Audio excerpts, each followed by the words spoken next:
الرحيم. الحمد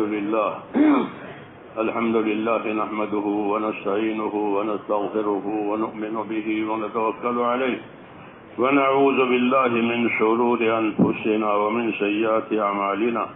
من يهده الله فلا مضل له ومن يضلله فلا هادي له.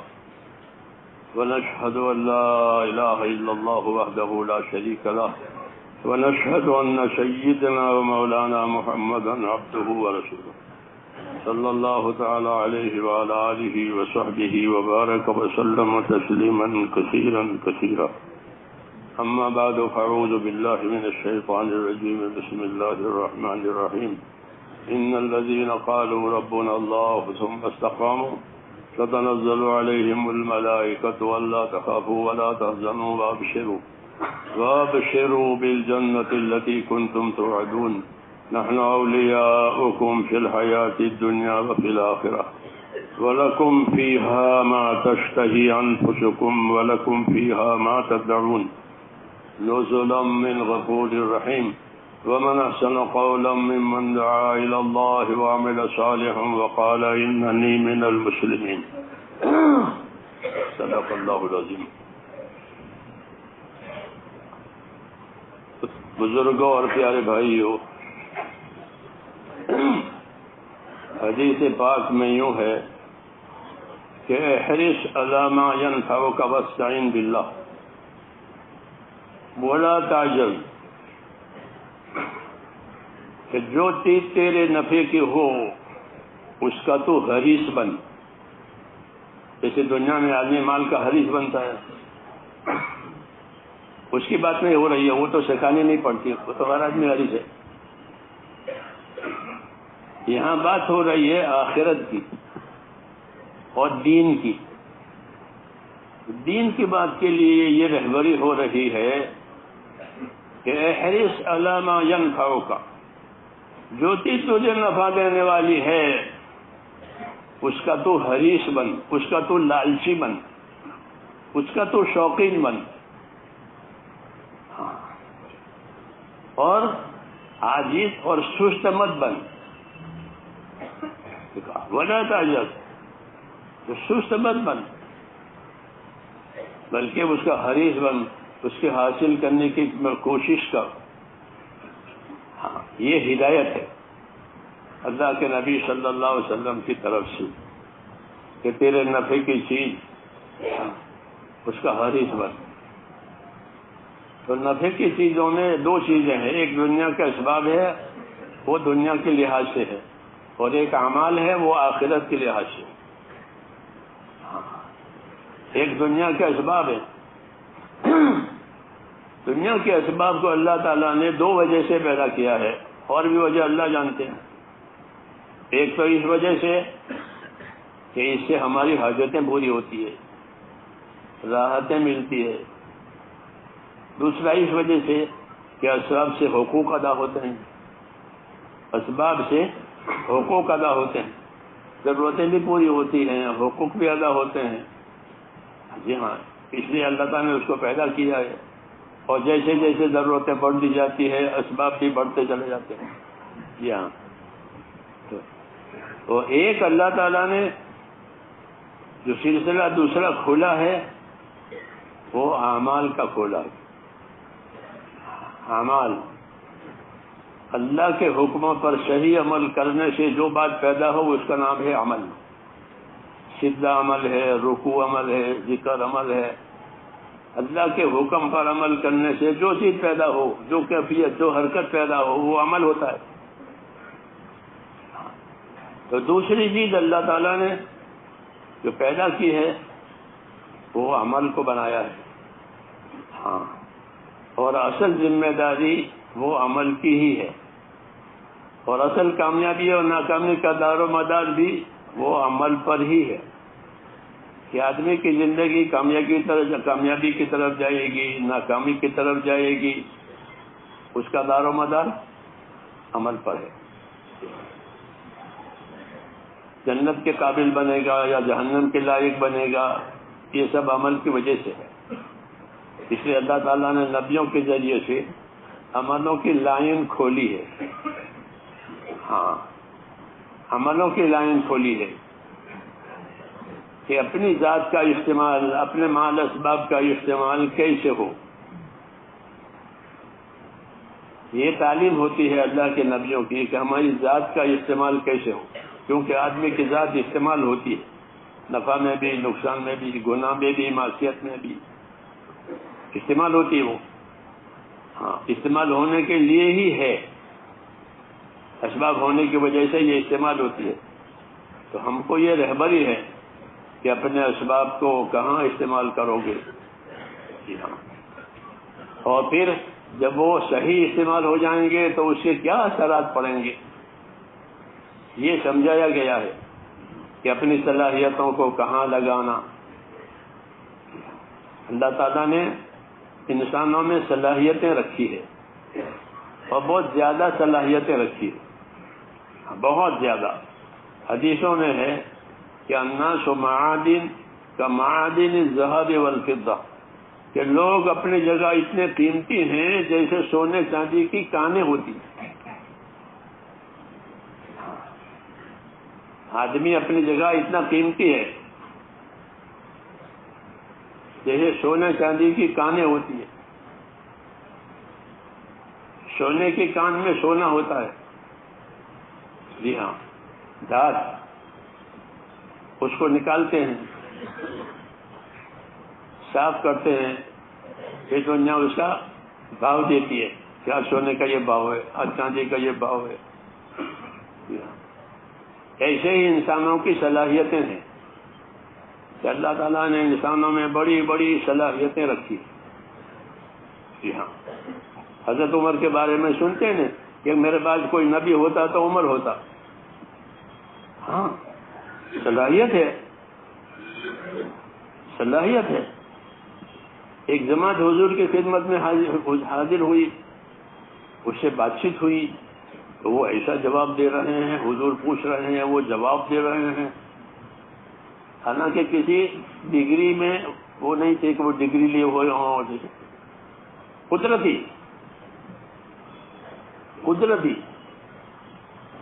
تو حضور خوش ہو کر فرمان لگے فقہاء ادباء کادوا ان یکونوا انبیاء، تو اتنے سمجھدار ہیں، اتنے سمجھدار ہیں، اتنے باادب ہیں کہ ایسا لگتا ہے کہ نبی بن جاتے. فقہاء ادباء کادوا ان یکونوا انبیاء، ایسا لگتا ہے. تو کیا بتایا یہ کہ اللہ تعالیٰ نے صلاحیت رکھی ہے. جی ہاں. کیونکہ اللہ تعالیٰ نے بندوں کو اپنی عبادت کے لیے پیدا کیا ہے. یہ سب سے بڑا کام ہے، یہ سب سے بڑا کام ہے. اس سے بڑا کوئی کام ہوتا تو اللہ اس کے لیے پیدا کرتے. جی ہاں. کہ اللہ نے بندوں کو، کہ اللہ تعالیٰ نے بندوں کو عبادت کے لیے پیدا کیا ہے کہ اندر وہ صفتیں پیدا ہو جائیں بندگی کی کہ جس کی وجہ سے اللہ تعالیٰ ان سے راضی ہو جائے. اور اللہ کا راضی ہو جانا یہ بڑی بات ہے. تو رضوان من اللہ اکبر، اللہ راضی ہو گئے یہ بڑی بات ہو گئی. اس سے بڑی کوئی چیز نہیں ہے کہ اللہ راضی ہو گیا. اور اللہ ناراض ہو گیا کہ اس سے زیادہ خطرناک کوئی چیز نہیں ہے کہ اللہ ناراض ہے.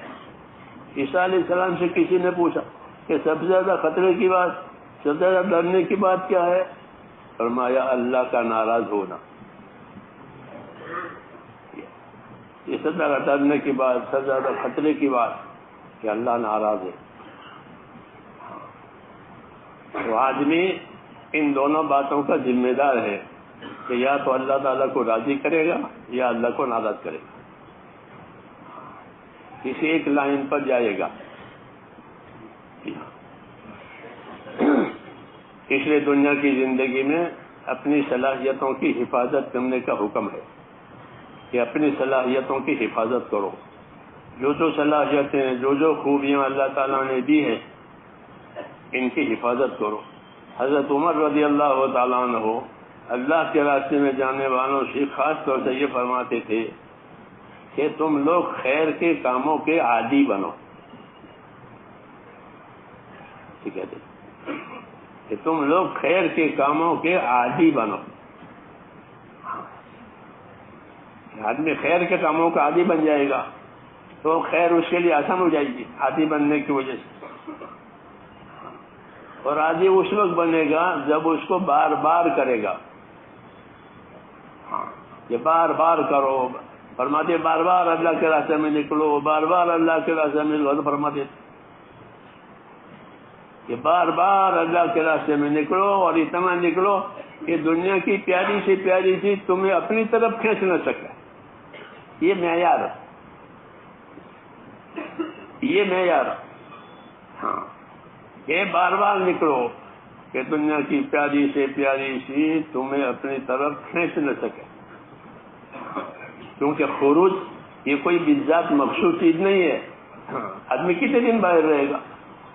10 سال باہر رہے گا، کتنے باہر رہے گا؟ رہ نہیں سکتا باہر.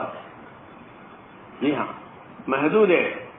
تو وہ ایک دوا کے طور پر ہے، علاج کے طور پر ہے. تو وہ علاج یہ بات کہے کہ تم ایسے نکلو کہ دنیا کی کوئی پیاری چیز تمہیں اپنی طرف کھینچ نہ سکے، بلکہ کوئی چیز کھینچے تو وہ دین کھینچے، کہ دین کے ساتھ تعلق پیدا ہو جائے. دین کے ساتھ تعلق پیدا ہو جائے. مثلاً دعا میں روزانہ ساتھی مانگتے اللہم حبب الینا الایمان، روزانہ سے اے اللہ ایمان کی محبت عطا فرما. جیسے سامان کی محبت ہوتی ہے، چیزوں کی محبت ہوتی ہے، یہ مثلاً دعا ہے. اللہم حبب الینا الایمان، اے اللہ ایمان کی محبت ہمارے دلوں میں پیدا کر دے اور ایمان کو ہمارے دلوں میں مزین کر دے.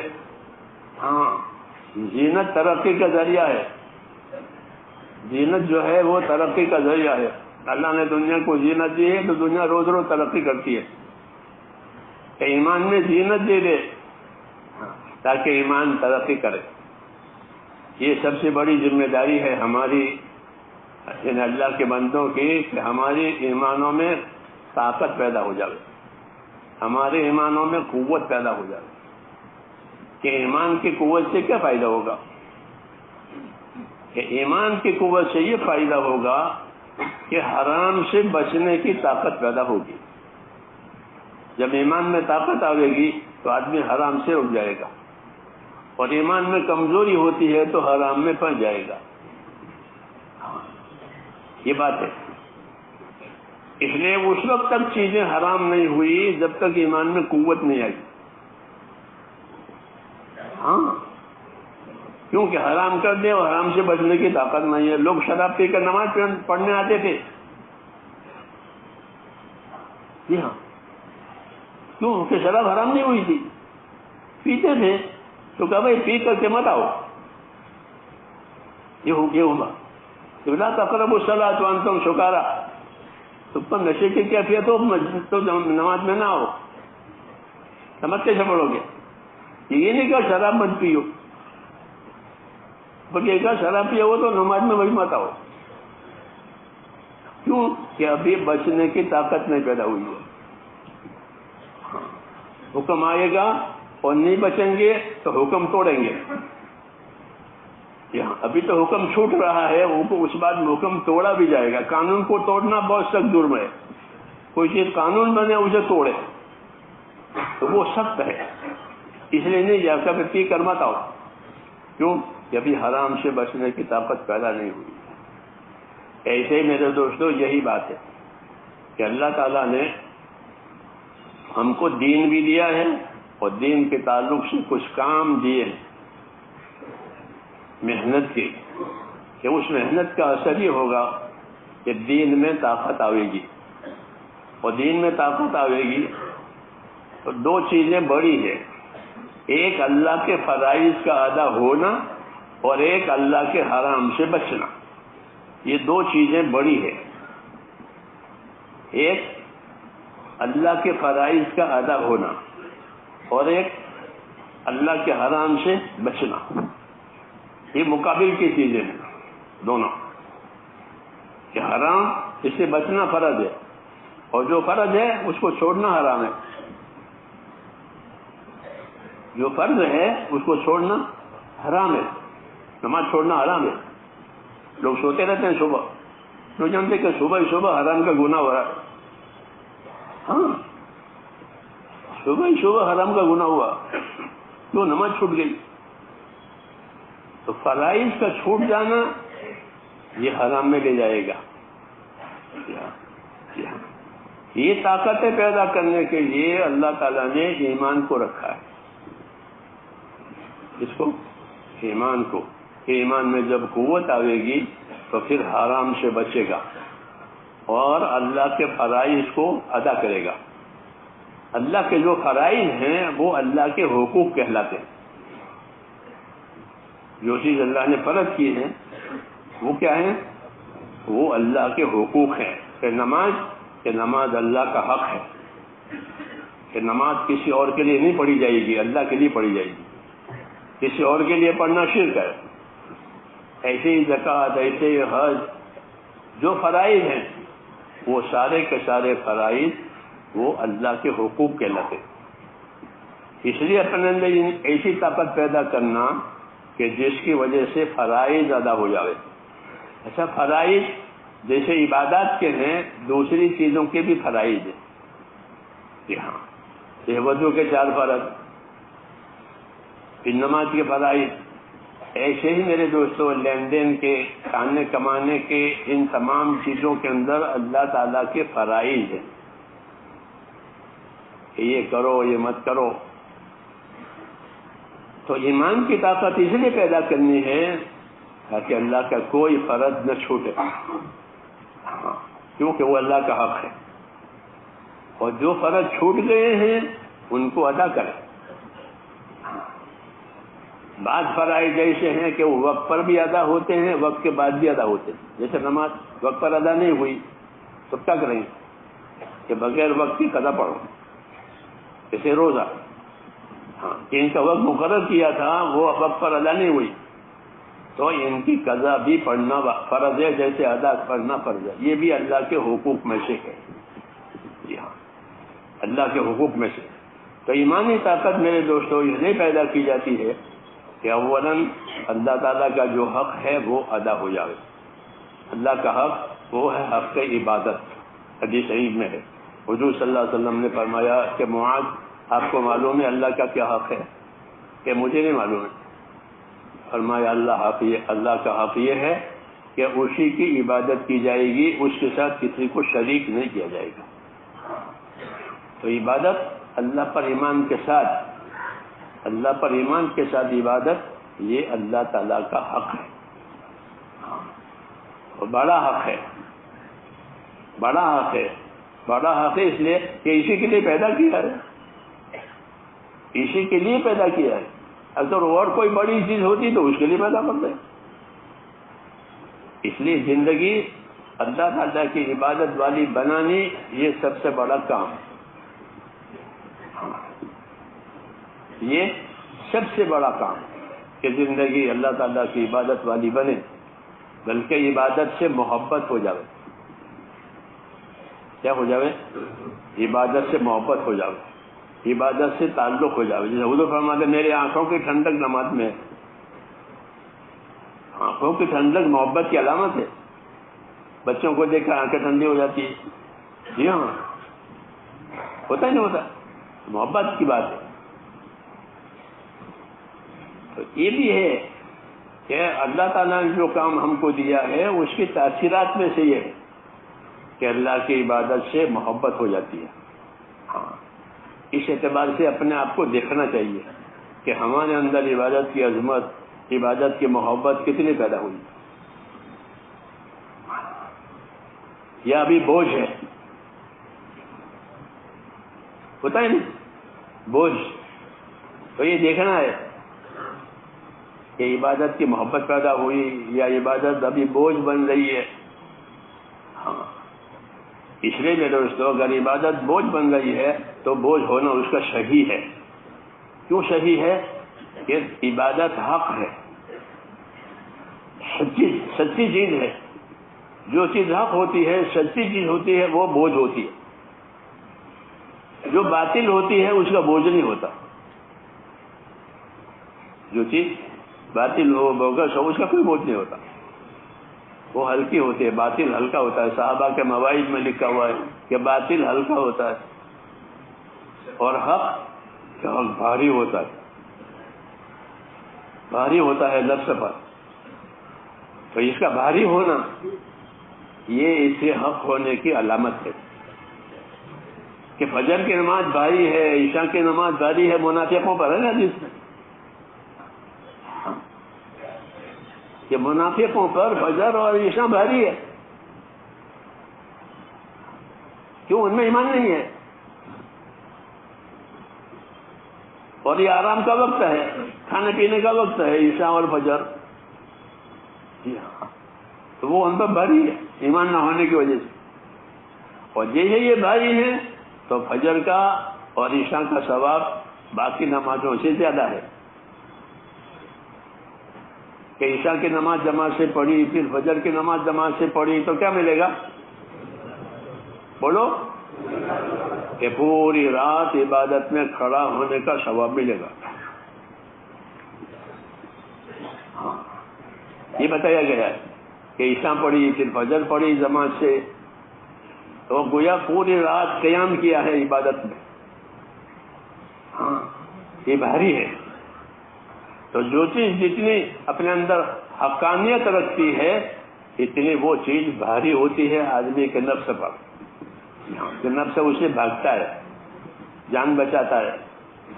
اس لیے محنت دی گئی, مجاہدہ دیا گیا, دعوت دی گئی تاکہ جو چیز نفع دینے والی ہو اس کا حرص کرو. حدیث میں کہ حدیث علامہ ینفعک واستعین باللہ, کہ جو چیز تیرے نفع کی ہے تو اس کا حریص بن, تو اس کا لالچی بن, تو اس کا شوقین بن. اور کوئی رکاوٹ آئے تو اللہ سے مدد مانگ تاکہ تیرے نفع کی چیز تو اس کو مل جائے. یہ تعلیم دی ہے.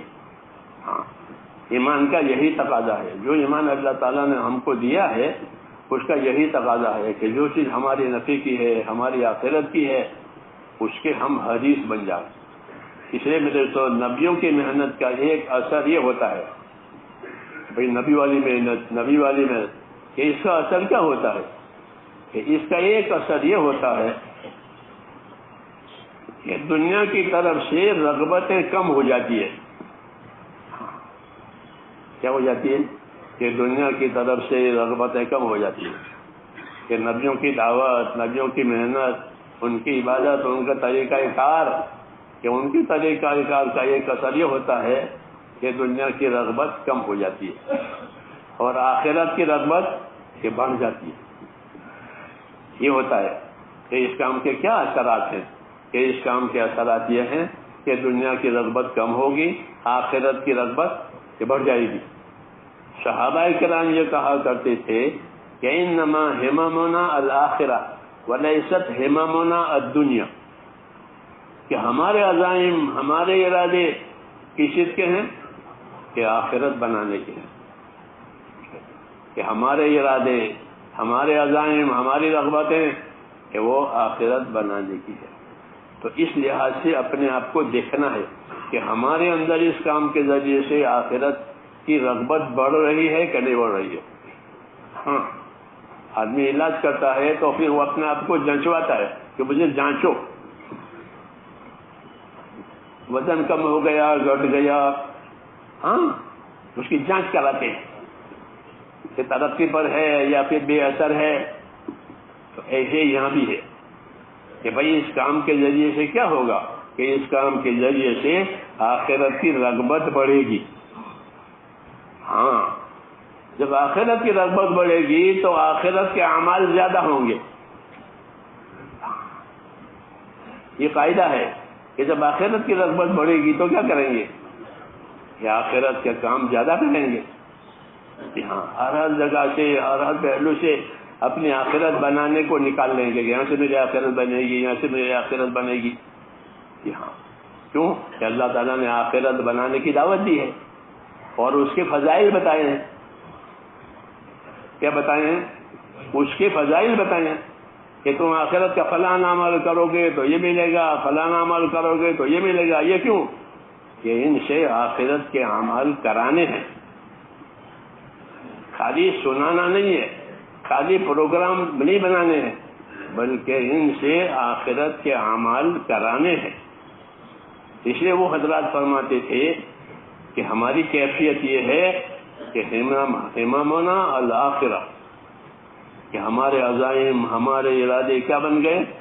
آخرت والے بن گئے، کہ کسی صورت سے، کسی پہلو سے اپنی آخرت بن جائے، آخرت فوت نہ ہو جائے. ہاں، آخرت فوت نہ ہو جائے. اس لیے ان کی زندگی میں جو اثر آیا وہ یہ آیا کہ زندگی میں استقامت آ گئی. کیا آ گئی؟ اور یہی ہونا چاہیے کہ ہماری محنت سے ہماری انفرادی زندگیوں میں استقامت آوے. جیسے اجتماعی زندگی سے نصرت ہوگی، جیسا ہم سب آپ مل کر کے نصرت کر رہے ہیں، تو اجتماعیت سے نصرت ثابت ہوگی. پھر اس نصرت کا اثر کیا ہوگا؟ کہ اس نصرت کا اثر یہ ہوگا کہ اپنی اپنی انفرادی زندگیوں میں ہمارے اندر استقامت پیدا ہوگی. تو یہ محنت دو رخی ہو گئی. ایک رخ اجتماعیت کے ساتھ، کہ اجتماعیت کا رخ یہ ہے کہ ایک ایک مسلمان اپنے دین کا مددگار بنے، جیسے اللہ تعالیٰ کا حکم ہے کہ یا ایھا الذین آمنوا کونوا انصار اللہ، کہ ایمان والو تم سارے کے سارے اللہ کے دین کے مددگار رہو.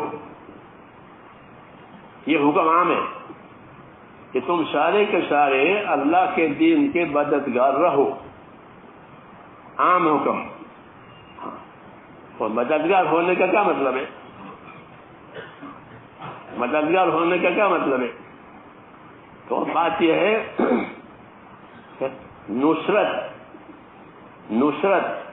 نصرت کا ایک ترجمہ ہوتا ہے مدد، جو عام ہے، وہ معلوم ہے سب کو. نصرت کے معنی کہ مدد. نصرت کا ایک معنی ہوتا ہے پانی دینا، عربی زبان میں کیا دینا؟ پانی دینا. زمین کو پانی دو. ظاہر بات ہے کہ جب زمین کو پانی ملے گا تو زمین میں جو صلاحیت ہے وہ ظاہر ہوگی. زعفران کی زمین زعفران اگائے گی، ادرک کی زمین ادرک اگائے گی. ہاں، باغ کی زمین میں باغ ہوگا، اناج کی زمین میں اناج ہوگا، کیونکہ پانی کو اللہ نے ایسا بنایا ہے کہ اس سے ہر چیز کو حیات ملتی ہے. یہ قرآن پاک میں ہے کہ وجعلنا من الماء کل شیء حی، کہ ہم نے پانی سے ہر چیز کو حیات دی ہے. تو پانی سے ہر چیز کو حیات ملتی ہے. ایسے ہی یہ نصرت ہے کہ نصرت کے معنی پانی دینا. تو جب نصرت کی جائے گی میرے دوستو، تب دین کا ہر جز زندہ ہو جائے گا. یہ مطلب ہے کہ اپنے دین کے مددگار بنو، اپنے دین کو پانی پہنچاؤ، تاکہ دین کا ہر عمل کہ وہ زندہ ہو جائے. کیونکہ ہمارا دین صرف عبادت پر موقوف نہیں ہے کہ بھائی عبادت ہو گئی، جیسے دوسرے مذہبوں میں کہ وہ اتوار کو اپنے ہفتے کے دن کو جاتے ہیں پھر ختم ہو گئی. تو ہمارا ایسا نہیں ہے. ہمارے ہاتھوں سر سے لے کر کے پاؤں تک اور جینے سے لے کر مرنے تک بہت ذمہ داریاں ہیں. جی ہاں، بہت ذمہ داریاں ہیں. ان ذمہ داریوں کی پورا کرنے کا نام دین ہے. ان ذمہ داریوں کے پورا ہونے کا نام کہ دین ہے. جو جو ذمہ داریاں اللہ تعالیٰ نے ڈالی ہے، انفرادی ہے، اجتماعی ہے، تو اس کا سیکھنا، اس کا سکھانا، اس کا زندگیوں میں لانا اور اس کی دعوت دینا، اس کے لیے راستہ بنانا، ماحول بنانا، یہ بھی ہمارا کام ہے. تو اس کے لیے راستہ بناؤ تاکہ لوگ آسانی سے چلیں. صحابہ کا ایک طبقہ وہ تھا پہلا کہ جنہوں نے کام کیا، تو ان کے کام کرنے کی وجہ سے بعد میں آنے والے طبقے کے لیے راستہ بن گیا اور وہ آسانی سے اوپر چل لیتے. اس لیے اللہ تعالیٰ نے ان کے درمیان میں فرق مراتب کیا ہے کہ جو لوگ پہلے ہیں ان کا درجہ اونچا ہے، جو ان کے بعد والے ہیں وہ بھی صحابی ہیں لیکن وہ ان کے برابر نہیں ہے. ان میں دونوں میں فرق ہوگا، کیونکہ انہوں نے راستہ بنایا۔ ہمارے ذمے بھی یہ دونوں باتیں ہیں کہ ہم راستہ بھی بنائیں گے اور خود بھی چلیں گے اور راستہ بھی بنائیں گے دوسروں کے لیے، اور خود بھی چلیں گے۔ اس لیے میرے دوستو، یہ قاعدے کی بات ہے کہ جتنی اجتماعیتیں ہوتی ہیں وہ اجتماعیتیں افراد کو بنانے کے لیے ہوتی ہے۔ ایک کلاس بنا کر تعلیم دی جاتی ہے، جی ہاں، اکیلے کو نہیں بلکہ ایک کلاس بنا، 10-20 ایک جماعت بنائی، ایک کلاس بنائی اور ان کو تعلیم دی۔ جماعت بنا کر، مجمع بنا کر تعلیم دینا تاکہ سب پر اثر پڑے، جی ہاں، اور ایک محنت سب کو پانی دے۔ یہی ہے حال ہماری اجتماعیت کا ہے کہ ہم اجتماعی طور پر مل جل کر محنت کریں گے تاکہ ہر ایک کی زندگی میں اس کا اثر جاوے، ہر ایک کی زندگی میں محنت کی وجہ سے۔ اس لیے محنت کے بعد یہ دیکھنا ہے کہ اپنی اپنی زندگیوں میں کیا اثر ہوا، نہیں تو ہم اپنے آپ کو بھول جائیں گے، اپنے آپ کو بھول کر کے کام کر رہے ہیں۔ بلکہ اجتماعی محنت جس طرح ہے، اس طرح یہ بھی دیکھنا ہے کہ ہماری اجتماعی محنتوں سے ہمارے اندر کیا پیدا ہوا۔ جیسے کمپنی بنا کر تجارت کرتے ہیں تو ہر کمپنی کا ممبر مالدار بن جاتا ہے یا غریب بن جاتا ہے؟ مالدار بنے گا، کمپنی اس لیے بنائی تھی۔ ایک کمپنی بنا کر کاروبار کرو کہ کمپنی کا ہر ممبر مالدار ہو جائے گا۔ ہمارا بھی یہ نقشہ ہے کہ جماعت کے ساتھ، اجتماعیت کے ساتھ محنت کرو کہ ہمارا ہر آدمی دیندار بن جائے۔ ہاں، اس لیے اجتماعی محنتوں کے ساتھ ساتھ اپنی انفرادیت کو بھی دیکھنی ہے۔ جیسے وہ کمپنی میں دیکھتے ہیں مجھے اپنی ذاتی زندگی میں اس کاروبار سے کیا نفع ہوا، اگر نفع نہیں ہوتا تو وہ ہٹ جاتا ہے کہ بھائی اس میں میرا کوئی فائدہ نہیں، میں نہیں کرتا ہوں۔ ہاں، ایسے یہاں بھی ہے کہ ہماری اجتماعی محنت سے میری اپنی زندگی میں کیا پیدا ہوا، ہاں، یہ دیکھنا پڑے گا، نہیں تو ہم اپنے آپ کو بھولے ہوئے ہیں، ماحول ہم کو چلا رہا ہے۔ یہ ہوگا کہ ماحول ہم کو چلا رہا ہے اور ہم اپنے آپ کو بھولے ہوئے ہیں، تو یہ بات صحیح نہیں ہے۔ بلکہ جتنی اجتماعیتیں ہوتی ہیں وہ انفرادیت کو سنبھالنے کے لیے ہوتی ہے۔ اپنی انفرادی زندگی میں دیکھیں کہ ہمارے اندر ایمان میں کتنی قوت آئی، جی ہاں، اور ایمان کی قوت کی علامت اللہ کا ڈر ہے۔ ایمان کی قوت کی علامت کیا ہے؟ کہ اللہ کا ڈر پیدا ہوا۔ یہ بڑی بات ہے کہ اللہ کا ڈر پیدا ہو گیا۔ حضور صلی اللہ علیہ وسلم فرماتے تھے انی لاخشاکم للہ واتقاکم، میں تم میں سب سے زیادہ اپنے اللہ سے ڈرنے والا ہوں۔ یہ بڑی بات ہے کہ میں تم میں سب سے زیادہ اپنے اللہ سے ڈرنے والا ہوں اور میں تم میں سب سے زیادہ اپنے اللہ کی ناراضگی سے بچنے والا ہوں۔ انی لاخشاکم واتقاکم للہ، یہ تعارف کرایا ہے، تعریف نہیں کی ہے۔ کیا کرایا؟ تعارف کرا کر کے رہبری کی ہے کہ ہر آدمی اپنی زندگی میں یہ دیکھے کہ اس کے اندر اللہ تعالیٰ کا ڈر کتنا پیدا ہوا۔ یہ ڈر ایسی چیز ہے جو ہر برائی سے بچائے گی۔ اللہ کا ڈر ہر برائی سے بچاوے، ہر خیر کی طرف لے جاوے۔ یہ ڈر میں یہ خاصیت ہے، اس لیے ڈر مانگا۔ حضور صلی اللہ علیہ وسلم کی دعاؤں میں ہے کہ یا اللہ مجھ کو اپنا ڈر عطا فرما۔ یہ سب چیزیں میرے دوستوں جاننے کی ہے، صرف خروج کو دین نہ سمجھو کہ نکل گئے آ گئے، کہ یہ تو طریقہ یہ کار ہے۔ یہ کیا ہے؟ کہ یہ تو طریقہ یہ کار ہے، تو طریقہ کار تو اپنانا پڑے گا، لیکن طریقہ کار کے بعد مقصد کار حاصل ہوا ہے کہ نہیں ہوا ہے یہ دیکھنا پڑے گا۔ ایک ہوا ہے طریقہ کار اور ایک ہوتا ہے مقصد کار۔ تو طریقہ کار بدلتے رہتے ہیں۔ پہلے لوگ جانوروں سے کھیتی کرتے تھے، اب ٹریکٹروں سے کرتے ہیں، ہاں مشینوں سے کرتے ہیں، اب جانوروں کی ضرورت نہیں ہے۔ میرے گاؤں میں 2 بیل ہیں پورے گاؤں کی، ایک غریب آدمی اس کو 2 بیل ہے بس، باقی سب ٹریکٹر والے، سارے زمیندار ٹریکٹر لے کے بیٹھ گئے کہ کون جانور لاوے، چارہ لاوے، یہ لاوے۔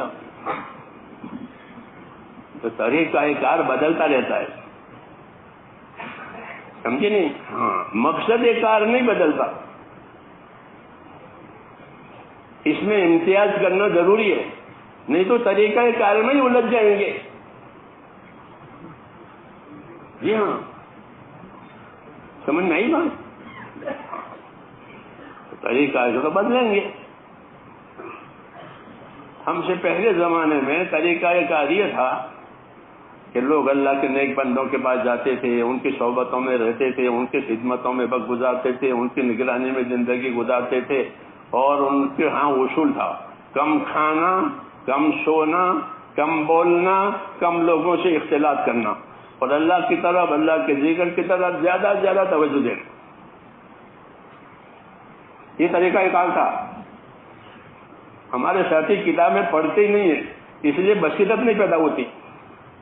ان کو کتابیں پڑھنی چاہیے تاکہ اپنے کام کی بصیرت پیدا کریں، نہیں تو رسمی طور پر آ گئے نکل گئے، ایسا نہیں ہے۔ یہ بڑا کام ہے، اس کی بصیرت پیدا ہونی چاہیے۔ جی ہاں، تو وہ اس طرح تربیت کرتے تھے کہ کم کھانا، کم بولنا، کم سونا، کم لوگوں سے ملنا، اور زیادہ سے زیادہ ذکر میں، عبادت میں اپنے آپ کو منہمک کرنا، یہاں تک کہ نفس کے اندر ایک اطمینان آ جائے۔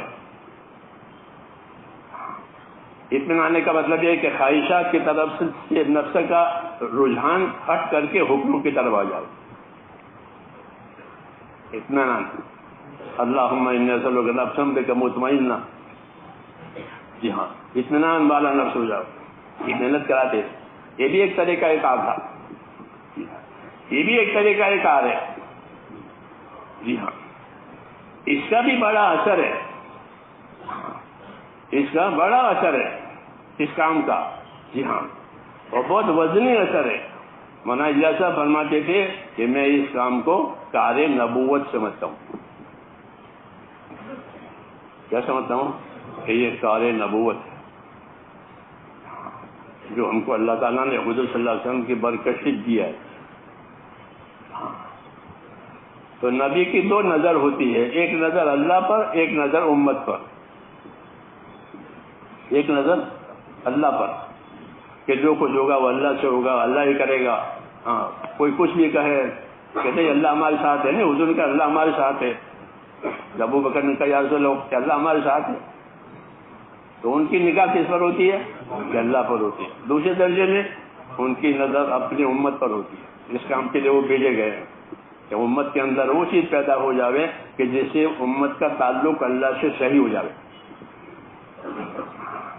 امت کا تعلق اللہ تعالیٰ سے صحیح ہو جائے۔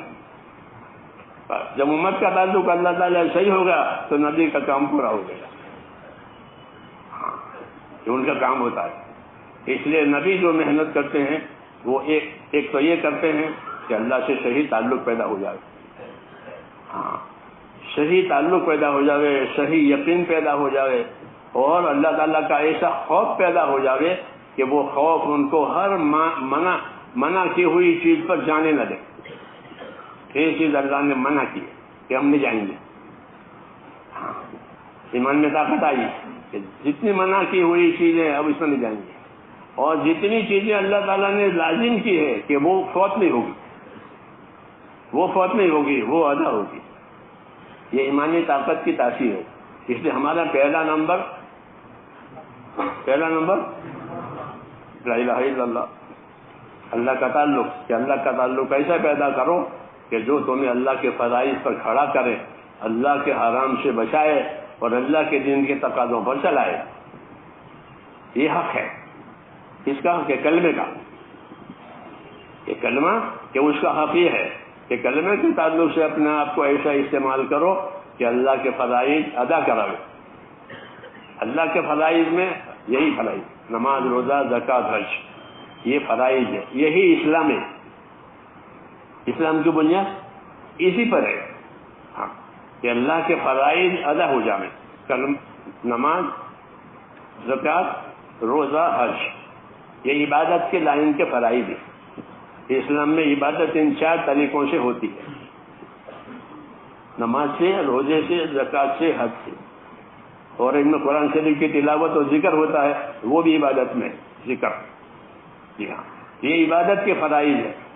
تو پہلی ذمہ داری ہماری، میرے دوستوں، اس دعوت کے ذریعے یہ آتی ہے کہ ہمارے یہ فرائض صحیح ادا ہو جائیں. ہاں، یہ فرائض صحیح ادا ہو جائیں. ہماری نمازیں سنت کے مطابق ہو جائیں. کیسے ہو جائیں؟ علم و ذکر کا یہ مطلب ہے.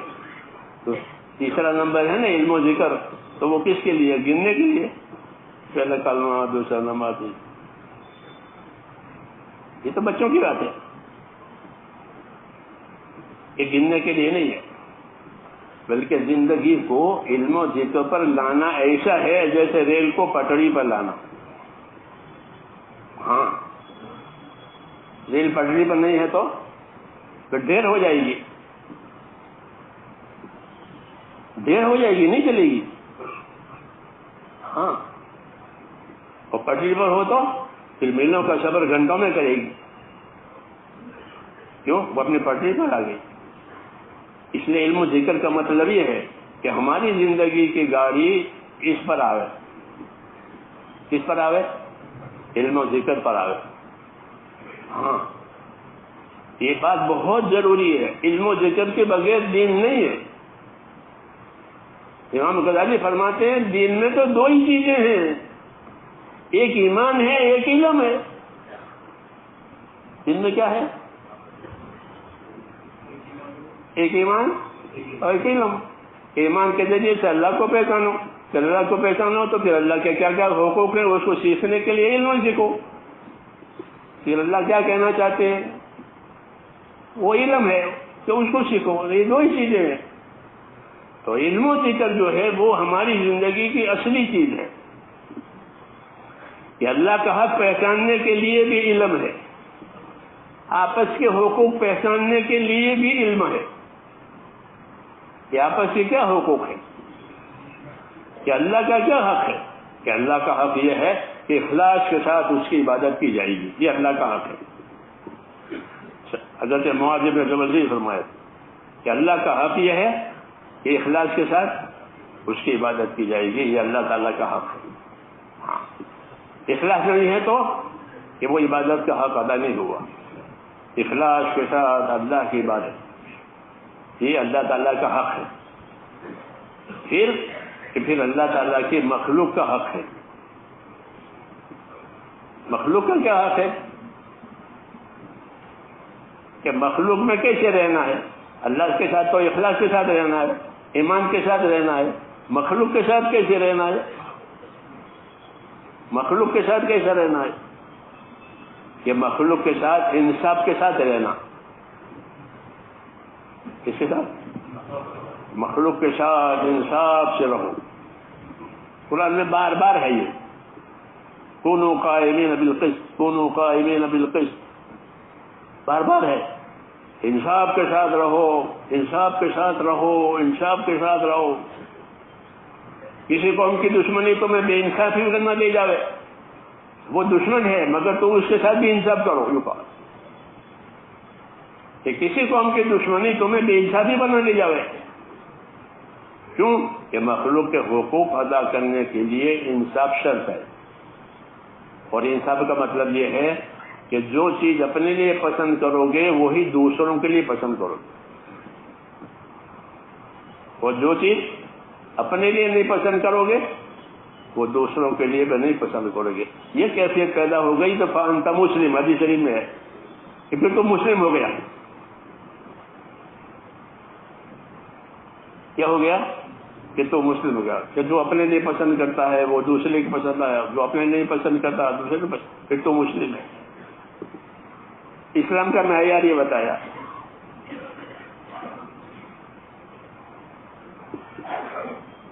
یہ علم و ذکر کا مطلب ہے کہ جو علم و ذکر لے کر کے ہم چل رہے ہیں وہ زندگی کی ہر حالت کے ساتھ ہے. ہاں, جیسے ریل کی پٹری, کہ ریل کی پٹری ریل کے ساتھ ہر حالت میں ہے, اس کے بغیر ریل چل ہی نہیں سکتی. ایسے میرے دوستو علم و ذکر کہ وہ ہماری زندگی کی ہر حالت کے ساتھ ہے. کہ ہاں اگر یہ ہو جاوے کہ ہماری زندگی علم و ذکر والی, حضرت فرماتے تھے کہ اگر ہمارا کام صحیح اصولوں پر چل رہا تو 700 سال پہلے کا اسلام آ جائے گا.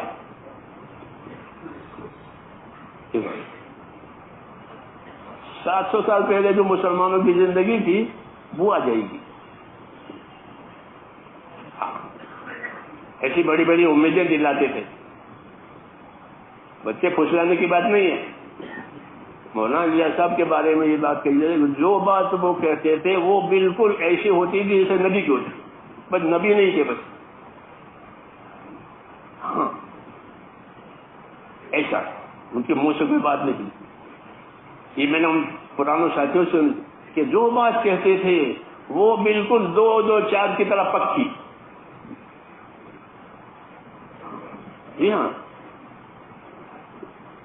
ایسی پکی بات کہتے تھے.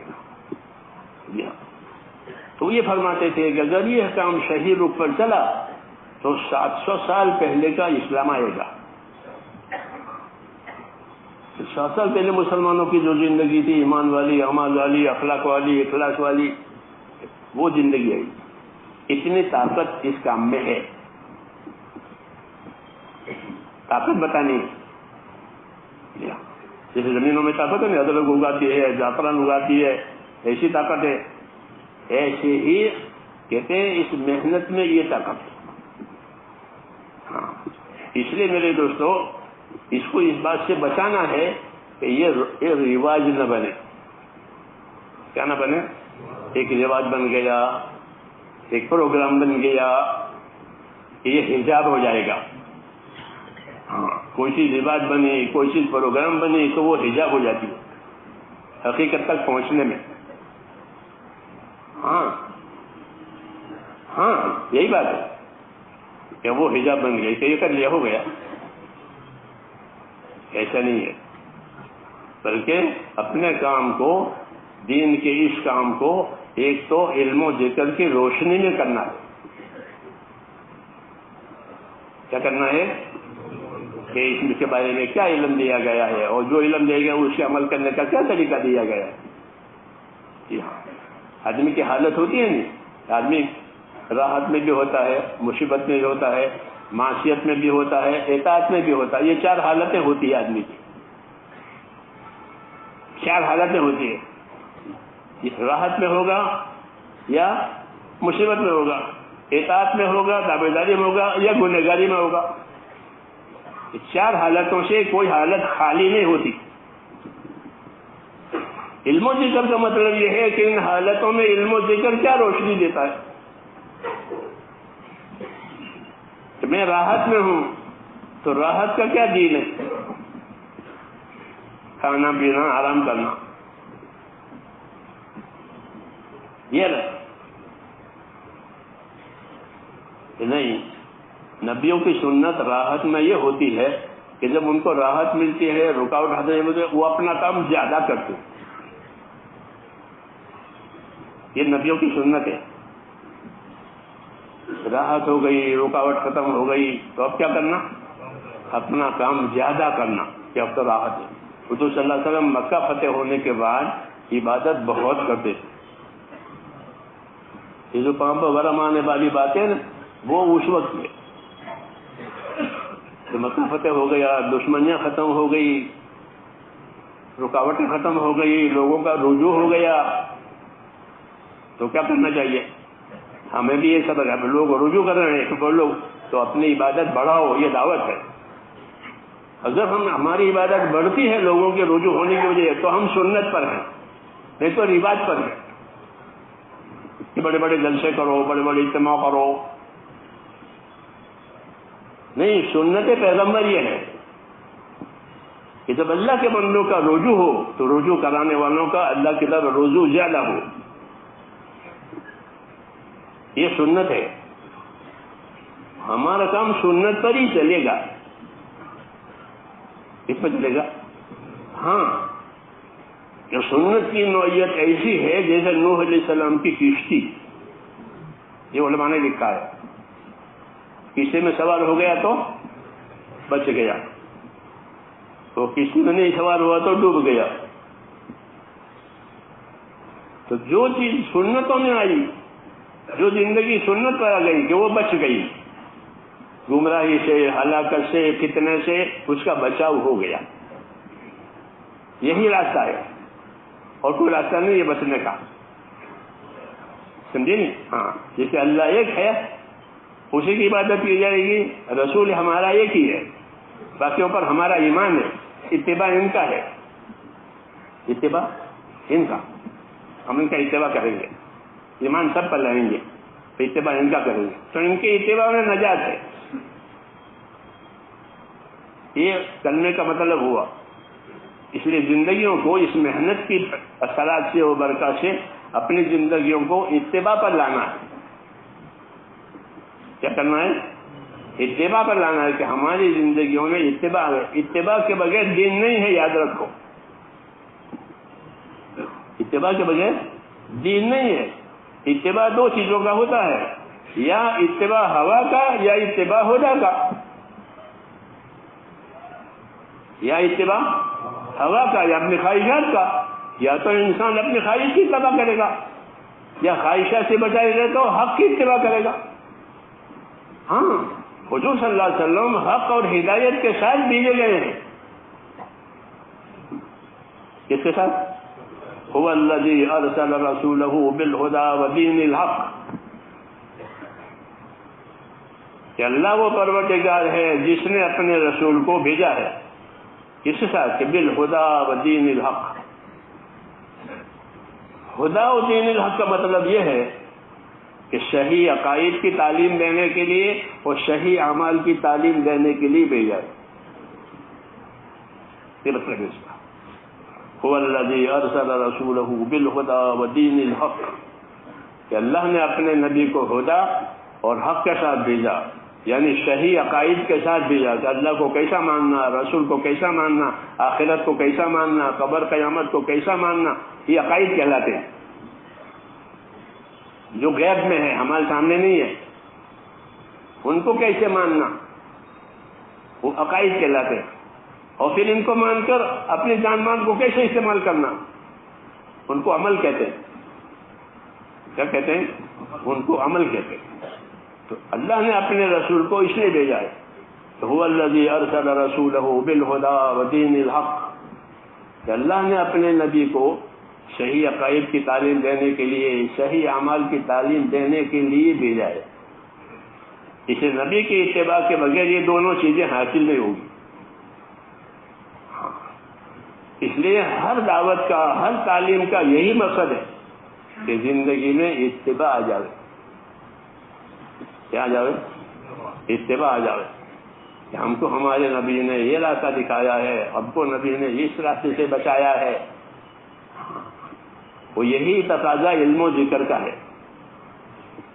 ورنہ علم و ذکر کا کیا استعمال ہے؟ جاتے ہیں آتے ہیں اللہ کے راستے میں. نہیں، جانا آنا علم و ذکر لے کر. ہاں جی ہاں، جانا آنا علم و ذکر لے کر جانا، علم و ذکر لے کے آنا. سب سے پہلا علم جو آسان ہے وہ لینا. وہ کیا کہ فضائل کا علم لو. کون سا علم لو؟ فضائل کا علم لو. یہ آسان ہے. انبیاء کرام پر ایک علم فضائل کا اترتا ہے، ایک علم مسائل کا اترتا ہے. ہر نبی کے ساتھ یہ معاملہ ہے کہ ان پر فضائل کا علم اترے گا کہ اپنی امت کو سمجھاؤ کہ فلاں عمل کرنے پر یہ ثواب ملے گا، فلاں عمل کی یہ برکت ہے، فلاں عمل کی یہ تاثیر ہے، اور یہ عمل چھوڑ دو گے تو یہ عذاب ہے، یہ مصیبت ہے، یہ آفت ہے. اس کو فضائل کہتے ہیں. دعوت کے لیے فضائل کا لفظ چلتا ہے. کون سا علم چلے گا؟ کسی آدمی کو دعوت دینے کے لیے آپ کس طریقے سے سمجھاؤ گے؟ اس کی فضائل تو بتاؤ گے. جو کام کرانا ہے اس کی فضائل بتاؤ گے کہ بھائی فلانا کام کرو گے تو آپ کو یہ ملے گا اور یہ ملے گا اور یہ ملے گا. جی ہاں، کہ اس سے اس کا ضمیر بیدار ہوگا. یہ تو میرے نفع کی بات ہے. تو فضائل کا علم جو ہے اس لیے نازل ہوا ہے کہ اندر بیداری آوے. کیا آوے؟ کہ اتنا بڑا نفع ہے، اتنا بڑا اجر ہے، اتنا بڑا ثواب ہے، اور نہ کرنے پر اتنا بڑا عذاب ہے. اس سے اندر کا ضمیر بیدار ہوتا ہے. عبداللہ ابن عمر رضی اللہ تعالیٰ عنہ نے ایک حدیث سنی ابو ہریرہ سے. وہ حدیث یہ تھی کہ جو آدمی جنازے کی نماز پڑھے گا کسی مسلمان پر تو اس کو 1 قرات ثواب ملے گا. 1 قرات احد پہاڑ کے برابر ہوتا ہے. اور نماز جنازہ ہے تو اس کے آخر تک رہے گا تو اس کو 2 قرات ثواب ملے گا. یہ ابو ہریرہ نے سنائی. تو عبداللہ ابن عمر رضی اللہ عنہ بڑے آدمی ہیں. بات مطلب ہے کہ عمل تو بہت آسان ہے اور اتنا بڑا ثواب. جیسے آج کل ایسی بہت سی کتابیں ہیں کہ ان میں یہ پڑھو گے تو 40 کروڑ نیکیاں ملے گی. میرے کمرے میں ایک کتاب ہے وہاں جمبوسر میں اس میں سے. ہاں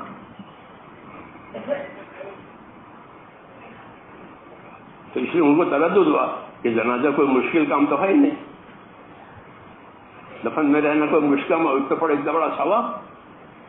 تو ابو ہریرہ کو ٹوکا انہوں نے. ابو ہریرہ کو ٹوکا کہ ابو ہریرہ سوچ کر بولو، بھول تو نہیں رہے ہو. تو ابو ہریرہ ناراض ہوئی. ابو ہریرہ ناراض ہوئے کہ میں ایسی بے پردگی اڑاتا ہوں.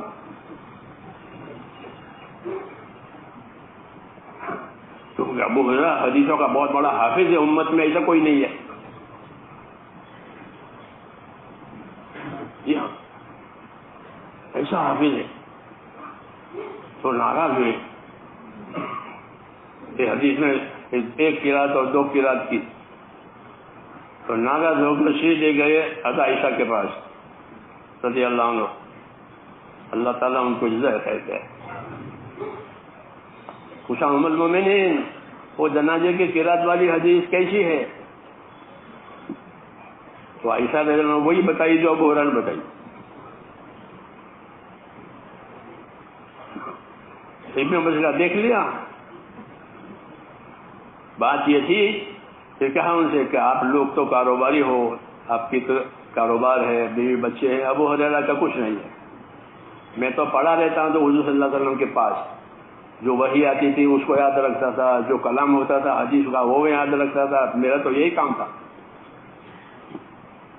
اس لیے میں نے حدیث بیان کی قرات والی. ابن عمر نے اس کا اقرار کیا کہ بات تمہاری صحیح ہے، اور اپنے بارے میں یہ کہا کہ ہم نے بہت سی قراتیں برباد کی ہیں. کیونکہ فضیلت معلوم نہیں تھی اس لیے اہتمام نہیں تھا. اگر فضیلت معلوم ہوتی جنازے میں شرکت کی اور آخر تک کی تو ابن عمر کبھی نہیں چھوڑتے اس کو. لیکن چونکہ فضیلت ہی نہیں معلوم تھی اس لیے اس کا اہتمام ہی چھوڑ دیا.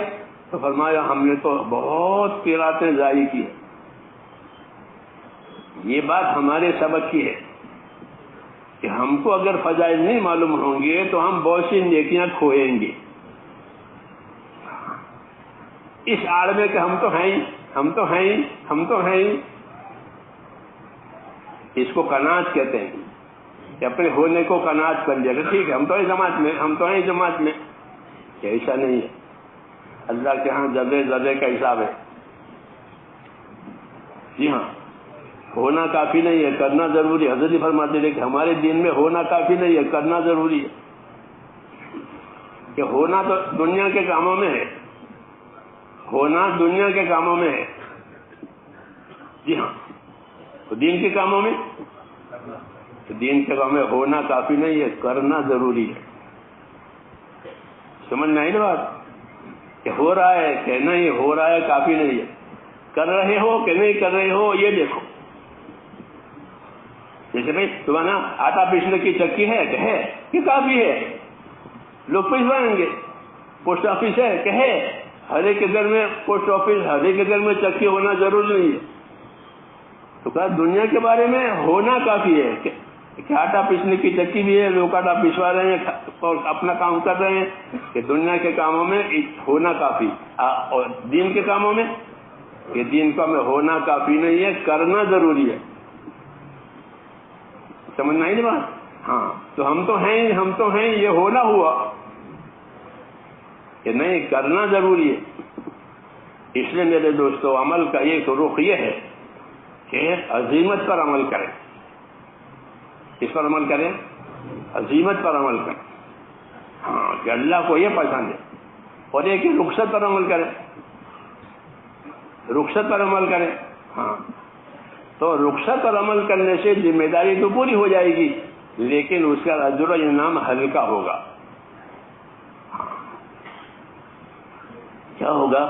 ہلکا ہوگا، کہ نہیں اللہ تعالیٰ کی عبادت یہ اس کا حق ہے، تو ہمارے اندر اس کے بارے میں عزیمت آوے، جی ہاں، عزیمت آوے کہ زیادہ سے زیادہ اللہ تعالیٰ کو راضی کرنے کی، کہ اپنے اندر ہمت پیدا کرنا ہے۔ کیونکہ انبیاء کرام کا یہی حوصلہ ہوتا تھا کہ وہ اللہ تعالیٰ کو زیادہ سے زیادہ راضی کرنے کی فکر میں رہتے تھے۔ دوسرا، امت کی زیادہ زیادہ ہمدردی کرنے میں رہتے۔ یہ دو کام ان کے ہوتے تھے، اپنی امت کے ساتھ پوری ہمدردی، چاہے امت مانے نہ مانے، ستاوے، جو کچھ کرے، لیکن امت کے ساتھ ہمدردی، اور اللہ کے ساتھ کہ اللہ کے ساتھ یہ ہے کہ اللہ کا حق ہے، اللہ کو تو ہر طرح سے راضی کرنا ہے۔ یہی ہمارا کام ہے میرے دوستو، کہ امت کے ساتھ ہمدردی کی جائے گی۔ کیا کی جائے گی؟ کہ امت کے ساتھ ہمدردی کی جائے گی، کہ امت کا ایک ایک آدمی جو ہے اپنی زندگی کی ذمہ داری کو سمجھے۔ یہ مطلب ہے دعوت کا، کہ امت کا ہر آدمی اپنی زندگی کی ذمہ داری کو سمجھے کہ میری زندگی کی کیا ذمہ داری ہے۔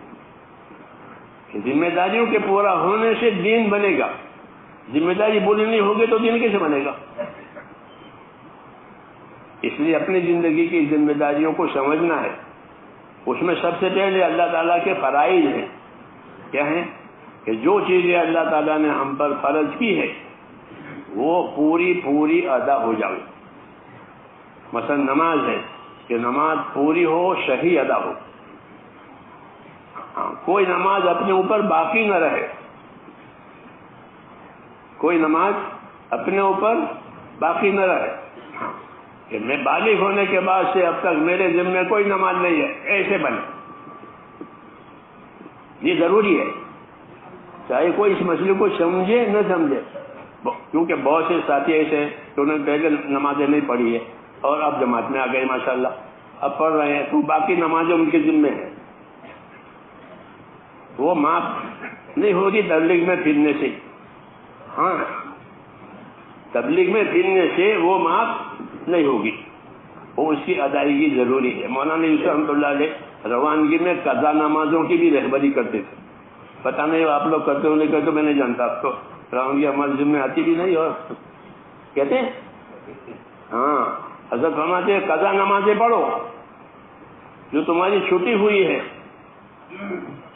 جی ہاں، نوافل نہ پڑھے تو حساب نہیں ہوگا نوافل کا، لیکن اس کا حساب ہوگا۔ جی ہاں، تو اپنی قضا نمازیں، ہاں، وہ بھی ایسی فرض ہے جیسے کہ اب عشاء کی نماز فرض ہوگی، ادا بھی فرض ہے، وہ بھی فرض۔ تو ہمارا یہ کام میرے دوستوں اپنی زندگی کا یہ ہے کہ ہمارے اوپر سے اللہ تعالیٰ کے فرائض ادا ہو جائیں، نماز ہو، پائی کی زکوٰۃ پائی کی، کیونکہ زکوٰۃ غریب کا حق نہیں ہے، اللہ کا حق ہے۔ زکات غریب کا حق نہیں ہے. غریب کے بیچارے کا کیا حق ہمارے مال میں؟ تو زکات غریب کا حق نہیں ہے تو کس کا حق ہے؟ یہ اللہ کا حق ہے کہ تمہارے مال میں سے اللہ کہتے ہیں میرا اتنا حق ہے وہ فلانے کو دے دو. تو اللہ کے کہنے سے ہم غریب کو دیتے ہیں. غریب کا ہم پر حق نہیں ہے, حق اللہ کا ہم پر ہے. پھر اللہ نے غریب کو وصول یابی کے لیے طے کر دیا. 8 قسم کے لوگ طے کیے اللہ تعالیٰ نے جن کو زکات دی جائے گی. جی ہاں, ان کو دینا, ان کو دینا. قرآن شریف میں ہے کہ زکات میری ہے, میرے لیے ہے, مگر ان کو 8 قسمیں ہیں وہ. اس لیے زکات کے ساتھ زکات کا علم ہونا چاہیے تو کام بنے گا. نماز کے ساتھ نماز کا علم.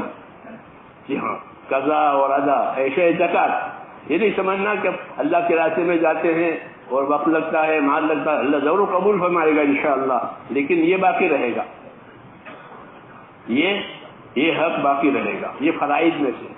تو ہماری کام کی ایک ترتیب ہے, ہمارے اوپر اللہ کا کوئی فرض باقی نہ رہے, فرائض کو ادا کر کے پھر اللہ کے دین کے لیے قربانی دیں. جیسے صحابہ کرام تراہم رکعا سجدا یبتغون فضلا من اللہ ورضوانا, صحابہ سبت کہ تم اصحاب محمد صلی اللہ علیہ وسلم کو دیکھو گے تو کس حال میں دیکھو گے؟ کہ رکوع کرنے والوں میں پاؤ گے, سجدہ کرنے والوں, یعنی کثرت سے عبادت کرنے والے, صرف فرائض نہیں, کثرت سے عبادت کرنے والے ان کو پاؤ گے. رکوع کرنے والوں میں پاؤ گے, سجدہ کرنے والوں میں پاؤ گے. ہاں, ان کی تعریف کی ہے کہ کیوں کہ کام کے ساتھ پھر عبادت, کہ عبادت بھی ان کی شرعی ہے اور عبادت کا ان کو شوق ہے. کیا ہے؟ عبادت کا شوق ہے. میرا اللہ کو راضی کرنے کے لیے اللہ نے عبادت دی ہے, تو یہ چیز ہمارے اندر اس کام کے ساتھ آنی چاہیے کہ ہمیں عبادت کا شوق. یہ نہیں کہ ہم آسانیوں پر چلیں, ہم تو ہیں جماعت میں 2 رکعت سنت 3 وتر پڑھ کے آ جاؤ. ہاں, ایک یہ عادت پڑی ہوئی تھی, میں نے یہاں ہمارے ساتھیوں نے ماشاء اللہ لی اس کو. یہ بیٹھے کہ سنتیں پڑھو, نوافل پڑھو, پھر لوگوں کو جمع کرو. یہ کٹوتی کہاں سے آ گئی؟ ہاں, ہم تو اعمال کی دعوت دے رہے ہیں. کس کی دعوت دے رہے ہیں؟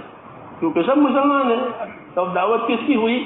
صرف اعمال کو ہی ہے تو وہ مسلمان. تو جب اعمال کی دعوت دے تو ہم بھی اپنے اعمال پورے کریں. پھر ہمارے ان ساتھیوں نے 17 رکعت پڑھنا شروع کیا, ورنہ شہر کے نمازی 17 پڑھتے تھے, یہ 9 پڑھتے تھے.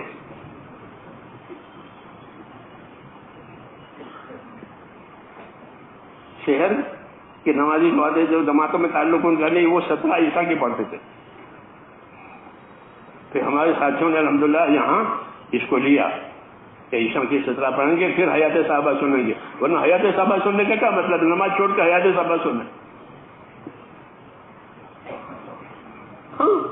صحابہ تو نمازوں والے تھے. تراہم رکعا سجدا, کہ تم ان کو رکوع سجدوں میں پاؤ گے, اور یہ حیات صحابہ وہ چھوڑ کے پڑھے.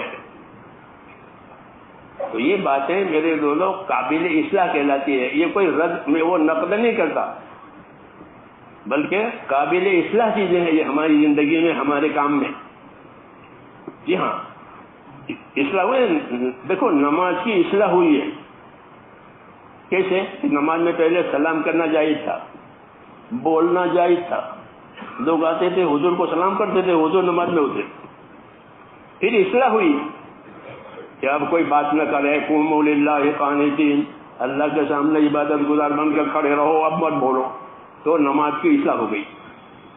تو ایسی تبلیغ کی اصلاح کرنی ہے, سمجھے نہیں؟ کہ تبلیغ میں جو چیزیں کمی کوتاہی کی ہیں اس کو نکال دو اور اپنی تبلیغ کو صحیح کرو. جیسے نماز کو اللہ نے صحیح کرا, روزوں کو صحیح کرایا.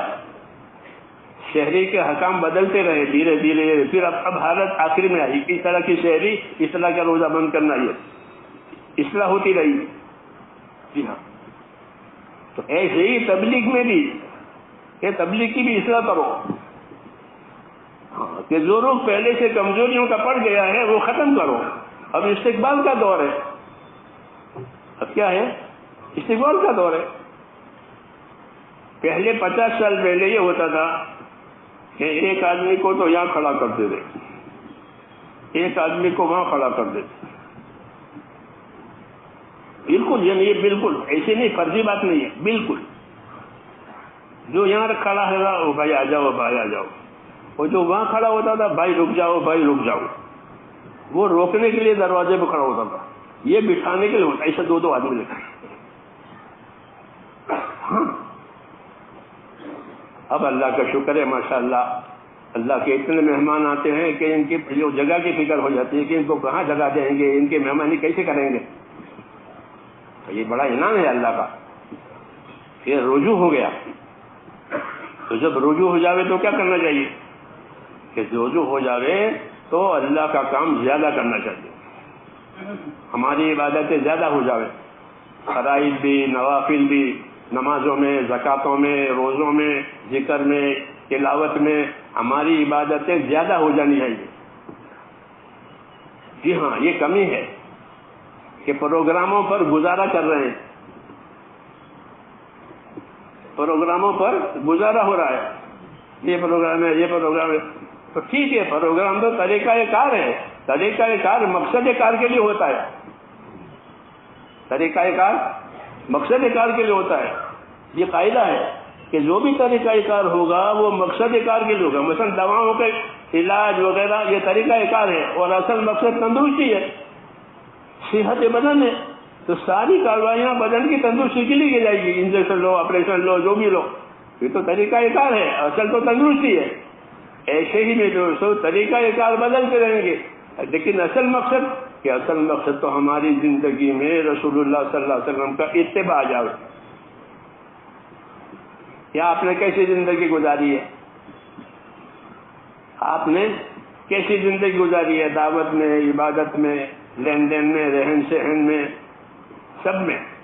اس کا نام ہے علم و ذکر۔ یہ کمی علم و ذکر کے بغیر پوری نہیں ہوگی۔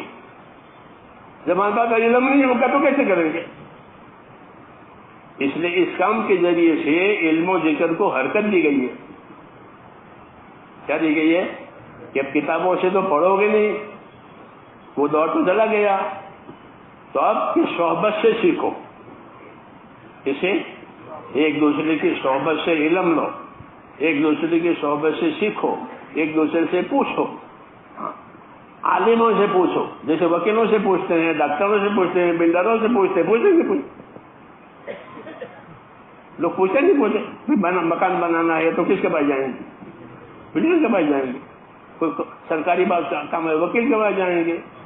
ہاں تو ایسے جو باتیں معلوم نہ ہو تو وہ کس سے پوچھو؟ کہ علماء سے پوچھو۔ اللہ نے علماء پیدا کیے ہیں، علماء نبیوں کے وارث ہیں، علماء یہ نبیوں کے وارث ہیں، وہ وہی رہبری کریں گے جو نبی کرتے تھے۔ اس سے مجھے پوچھ جائے گی بات، یہ علم و ذکر کا تقاضا ہے جو ہمارا ہاں تیسرا نمبر ہے۔ جی ہاں، اس تیسرے نمبر کو داد دینی ہے، تیسرے نمبر کو کوئی داد نہیں مل رہی ہے۔ ہاں تیسرے اس لیے کہ نبوت کا سب سے بڑا کارنامہ یہ ہے کہ نبوت نے جہالت کو ختم کی ہے۔ نبوت کا بڑا کارنامہ کیا؟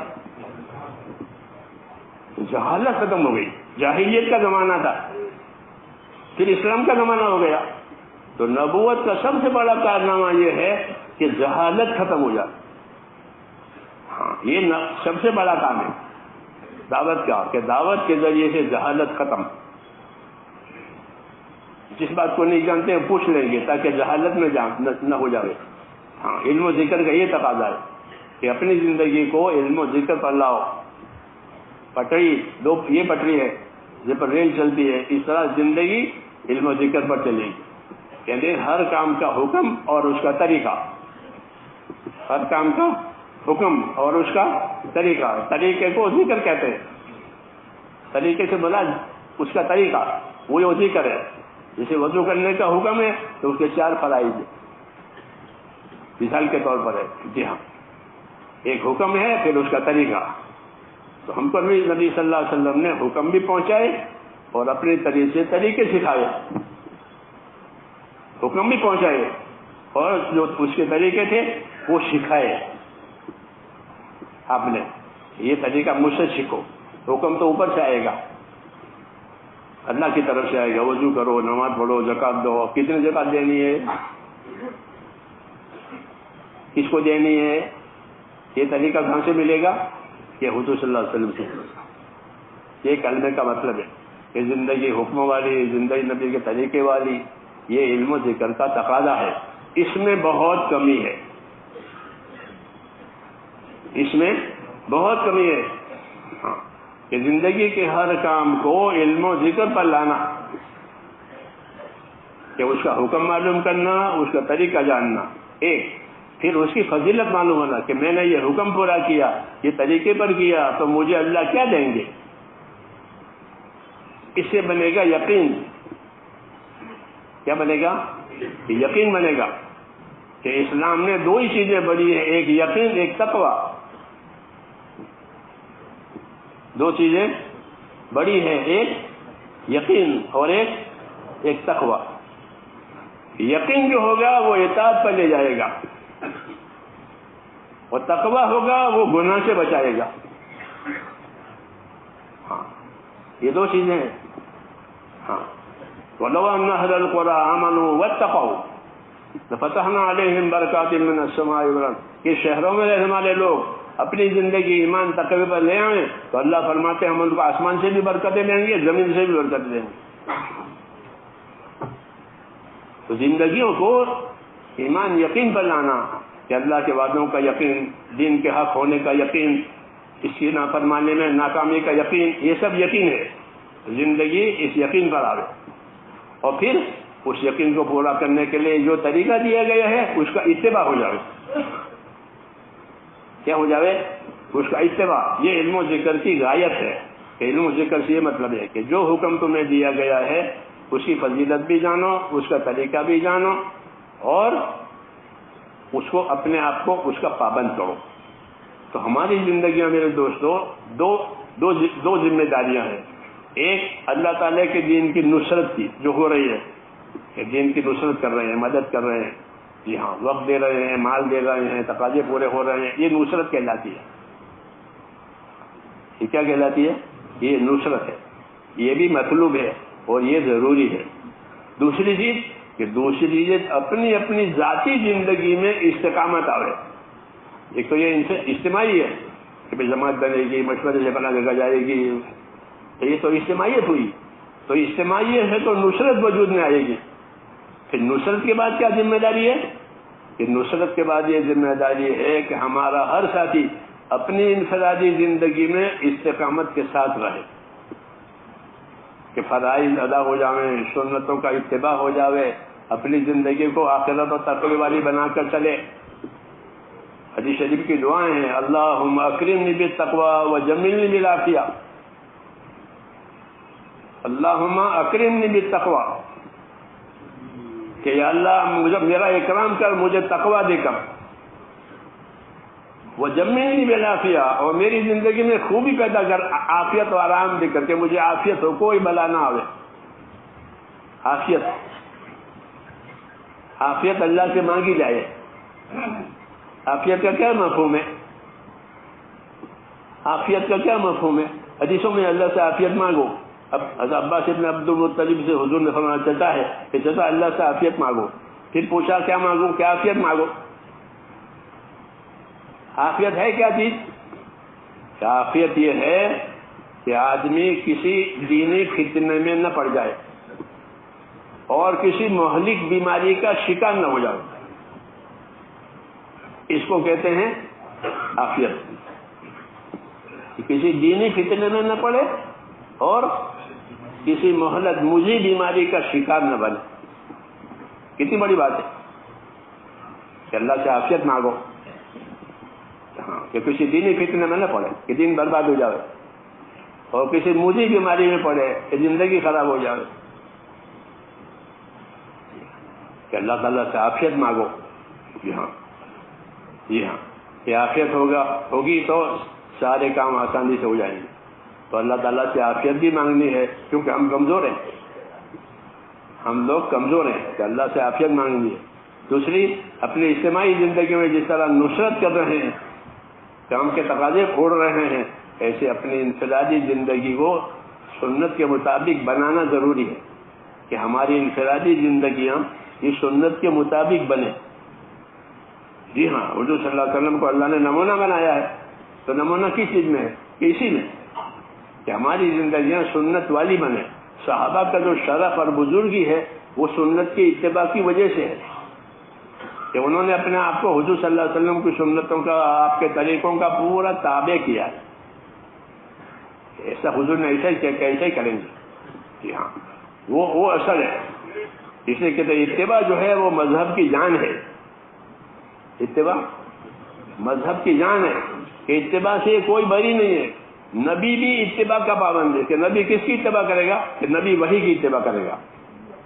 حضور کو حکم ہے اتبع ما یوحی الیک، جو وحی نبی آپ پر آ رہی ہے آپ اس کا اتباع کریں، اس کے پابند بنیں.